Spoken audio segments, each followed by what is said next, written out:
Hi, thanks for joining us on this edition of Mortgage Minute. I'm joined by John Stokes. He's a loan officer here at Meyer Mortgage, and you've been doing this for a long time. I'm understanding that it's your main goal to make sure that your client gets to close on their house. Absolutely. I always say from day one, we're working for the closing.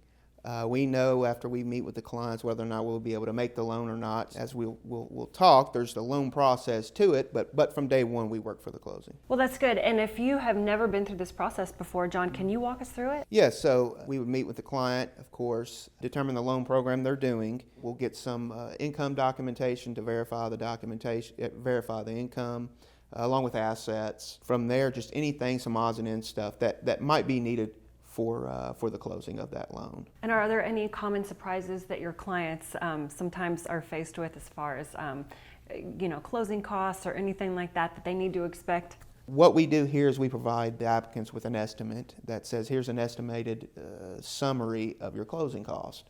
Now, it will never be exact. The reason being is because an appraisal, it's whatever the appraiser might charge for the appraisal. We give an estimated amount of here's kind of what you're looking to bring to the closing, and there's ways to mitigate those costs. Thank you for your transparency, and thank you very much for watching Meyer Mortgage Minute.